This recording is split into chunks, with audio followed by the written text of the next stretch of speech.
Yo, what is poppin' people? It is your boy Young M, aka Little Monkey, about to climb them trees cause you know I'm about to get this green. Young Obama, fresh out the Senate. They call me a Sith Lord the way I run this banana republic, and y'all already know what is going on today. So before we start this video, I'm gonna show you guys two pseudo montages. And when I come back, I want to ask you guys what your preference is. Feel free to tell me in the comments below. I'm gonna let them play right now and let's see what you guys think.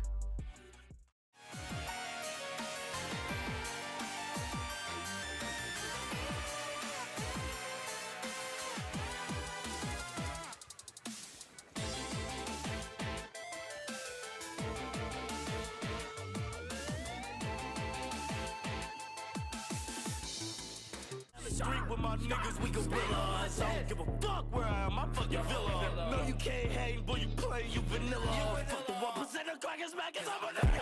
Hey, I kill them, don't need no hitter. My niggas rich, making high percent. Can't reject me, I'm no rookie or beginner. Talking to me crazy, you gon' make me turn to villa.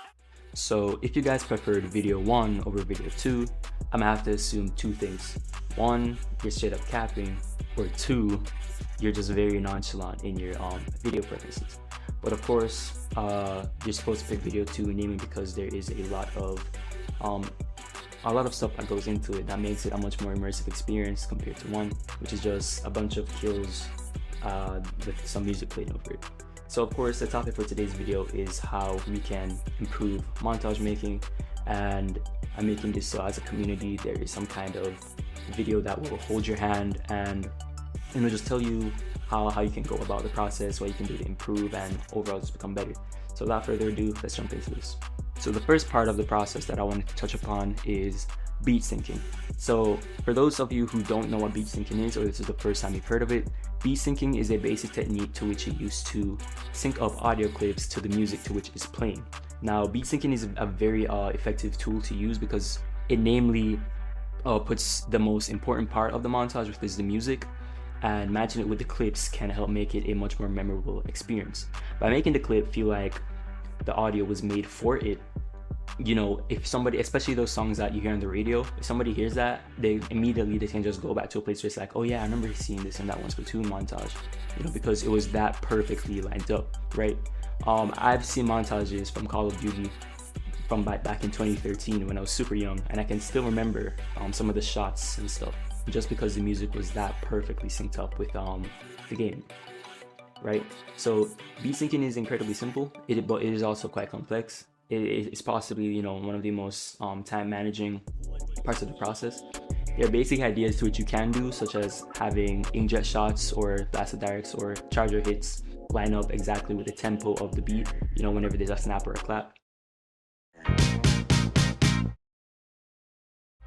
Give me your attention, baby. But there's also some more advanced things you can do. It really just depends on how much time you're willing to put into the process and what your desired end goal is. So the next thing I wanted to talk about is using green screens and transitions, right? So using green screens is very opinionative. You don't have to do this. I personally do use green screens, especially green screen transitions, mostly because what I have in my editing software I don't really like to consistently use because it's only like 7, and I'm not going to be using the same 7 transitions over and over again. But I think using transitions is a must. You can use hard cuts sometimes, and there are times, which I will explain later, to when you're supposed to use hard cuts, but using transitions is definitely a necessity because always using hard cuts is very, very annoying on the eye and very, very distracting, because sometimes people want a smooth in and out transition between things, a fade to black or a fade to white and pow, just straight into the action, right? Always using hard cuts is very, very, very, very, in my opinion, unprofessional in a degree. And of course, we're making Splatoon montages, we don't got to be like Hollywood directors, but I do think there's supposed to be a certain touch that you have when you're making these projects, right? Always using just like straight to the next one, straight to the next one, straight to the next one, it is very tiring, because a key aspect into making a montage is to ensure that you mix up how the performance and delivery is given to the audience. It's very essential in my opinion. So yeah, if you don't want to, you don't have to use green screens, and you don't really have to use transitions for what I'm going to explain next, but you should use transitions in general when you are making a montage. 1 or 2 here and there, just for the sake of it. cinematography and cinematic shots. So what is cinematography and what are cinematic shots, you might be asking, because this might be a new term for people. But this is essentially a second person view of an action which is taking place between you or the enemy that you're about to kill. Or this could just be an overall landscape shot of a map that the clip is about to take place on, right? So you might be asking, well, you know, that's cool, but why is this so important? Well, cinematography is very, very important in my opinion, mostly because one, so many people are not used to this technique, and two, it always adds a magic to the project that you're working on, right? So, because if you're moving up on somebody and then all of a sudden it's just from this different perspective, well, people are gonna look and be like, wait a second, that's pretty cool, I like that, you know? It's kind of looks like a ooga booga brain type moment thing, I'd say. But it does work, right? It just always looks nice, because I've watched Brian's montages a billion times, right? I've seen his montages so many times, and always his cinematic shots are just so good to me that even when I know it's coming, I just can't help but like fawn over it and just be so impressed by what I'm looking at. So now that you know like why, you know, it's decently important, you might be asking then, you know, how do you do it? How you do it is that you pick a weapon that doesn't have a reticle. So this can be chargers or splatlings, and then you go and turn off your motion controls. Now, this is opinionative. You don't have to have your motion controls off, but me, who does have muscle spasms, I turn them off, you know, just to make sure that there isn't any jitters in the clip. And so I turn it off, and then I go into recon or private battles, and then I will film, you know, by hugging a wall in squid mode. All right, but I'm pretty sure kid mode doesn't look as good because sometimes you can see the avatar bouncing, but you know, it depends, right? I typically don't tend to use things like splat zones or tower or Rainmaker. No, it's tower and Rainmaker. Tower and Rainmaker have icons that indicate where the objective is going. You know, believe it or not, there is that icon that shows you where the objective is, and I don't like that getting in the way of my shot, so sometimes I'll avoid it if I can.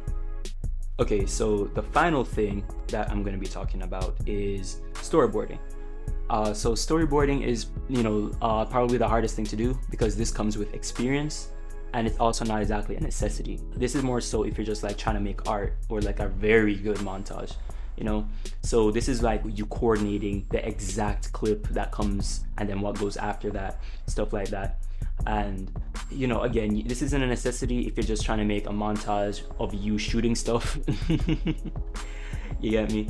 But if you want to take yourself to that next level, you would storyboard the order to which you have a clip or a cinematic pop up, you know, as if you're trying to tell a larger narrative with what you're making.